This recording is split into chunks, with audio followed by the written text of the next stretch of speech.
Hi hello నమస్తే అందరికీ. ఈరోజు మనం బెంగళూరు బన్నేరుఘట్ట రోడ్ దగ్గరలో ఉన్న ఒక ప్రాచీన దివ్య క్షేత్రానికి వెళ్తున్నాం. ఈ ఆలయం పేరే సువర్ణముఖి ఆలయం. విష్ణు భగవానుడు మరియు సువర్ణముఖి అమ్మవారు కొలువై ఉన్న ఒక రహస్యమైన చరిత్ర కలిగి ఉన్న ఈ ఆలయం.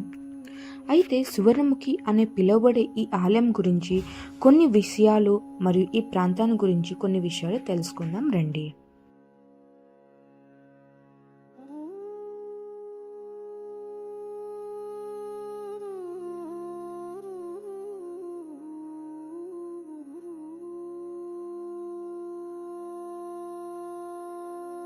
ఇప్పుడు మనం వెళ్తూ ఉన్న ఆలయం సువర్ణముఖి ఆలయానికి. సో కొంచెం నడిచేది ఉంటుంది. ఇక్కడైతే పార్కింగ్ ఉంది, ప్లేస్ ఉంది, కానీ ఫ్రీ ఆఫ్ కాస్ట్. ఇప్పుడు ఇక్కడ నుంచి నడిచేకి స్టార్ట్ చేద్దాము.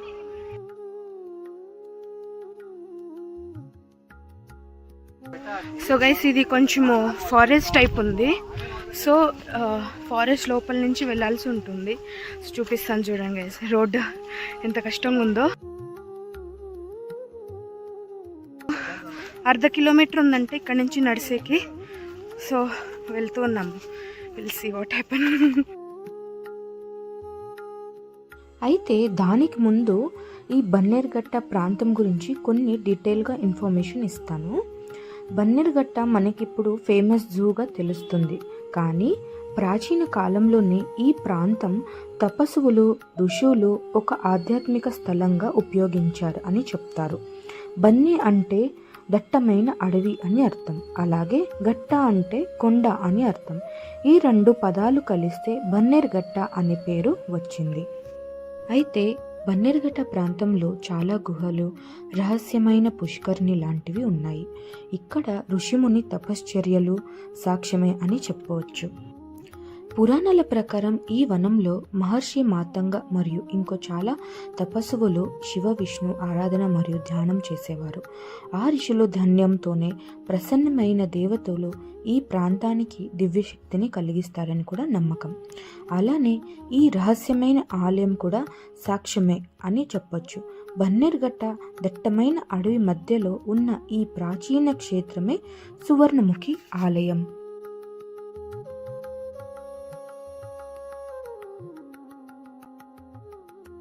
గైస్, ఆల్రెడీ మనం గుడి దగ్గరకు వచ్చేసాము. సో చాలా కష్టమైన ట్రెక్ చేసి గుడి దగ్గరికి అయితే వచ్చేసాము. సో లోపల వెళ్దాం రండి దర్శనానికి. ఈ క్షేత్రంలో ముఖ్యమైనది మనం చూస్తుండేది సువర్ణముఖి కళ్యాణి. పురాణాల ప్రకారం ఈ పుష్కరిణిలో శ్రీ మహావిష్ణువు స్వయంగా సాక్షాత్కరించారని చెప్తారు. ఒక దివ్య సమయంలో ఈ పుష్కరిణి నుంచి వెలిగిన ప్రకాశం బంగారంలాగా దేవతలకి కనిపించడంతో ఈ కోనేరుని సువర్ణముఖం అని పిలిచారు. అప్పటి నుంచి ఈ క్షేత్రంకి సువర్ణముఖి అనే పేరు వచ్చింది. అలాగే ఈ ఆలయంలో మహావిష్ణువుతో పాటు అమ్మవారు కూడా ఇక్కడ స్వయంభూగా వెలిశారు.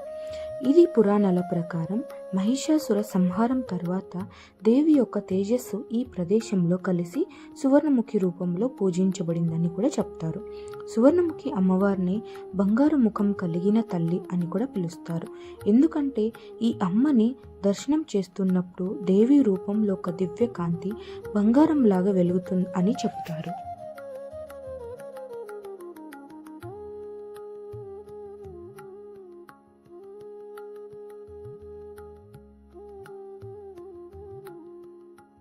సువర్ణముఖి ఆలయానికి చేరుతున్న మార్గంలో ఒక రహస్యమైన 7 చుట్ల కోట కనిపిస్తుంది. పురాణ కథల ప్రకారం ఈ 7 చుట్టు కోట అంటే సప్తలోకాలకి ప్రతీకం.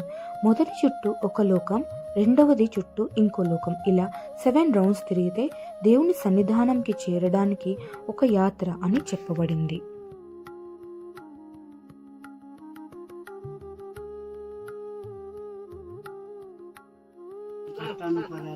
ಕೊಳಗೆ ಬಂದು ಅಲ್ಲಿ ಪಾಡ ಸ್ನಾನ ಮಾಡಿ ಒದ್ದೆ ಬಟ್ಟೆ ಒಳಗೆ ಬಂದು ಸುತ್ತಿದ್ರೆ ನಮ್ಮ ಕಷ್ಟ ಪರಿಹಾರ ಆಯ್ತದೆ.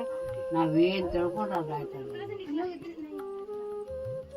అయితే ట్రైబల్ కథనం ప్రకారం చూస్తే ఈ 7 ప్రాకారాలు రక్ష కవచాలు అని చెప్తారు. ఈ కవచం దుర్మార్గం నుంచి కాపాడుతాయని విశ్వాసం. సువర్ణముఖి అమ్మవారికి పూజ చేసిన తర్వాత ఈ 7 చుట్లు కోట చుట్టూ తిరిగితే మంచి ఆరోగ్యం, రక్షణని, అదృష్టాన్ని పొందుతామని నమ్మకం ఉంది. సో ఫ్రెండ్స్, సువర్ణముఖి ఆలయం అంటే కేవలం ఒక ఆలయం మాత్రమే కాదు, ఒక ప్రాచీన చరిత్ర, ఒక రహస్యమైన వనం, అలాగే 7 చుట్ల కోట లాంటి అద్భుతమైన చిహ్నాలు కలిసిన ఒక దివ్య క్షేత్రం. మీరు ఒకసారి ఈ క్షేత్రానికి వచ్చి ఆ స్వామివారిని దర్శించండి. కిందకైతే వచ్చేసినాము. కొంచెం కష్టం ఉన్నా కానీ దర్శనం అయితే చాలా బాగైంది. మీకు ఇచ్చిన వ్లాగ్ నచ్చినట్టయితే ప్లీజ్ నా ఛానల్ సబ్స్క్రైబ్ చేయండి, లైక్ చేయండి, షేర్ చేయండి. సో అంతవరకు బాయ్.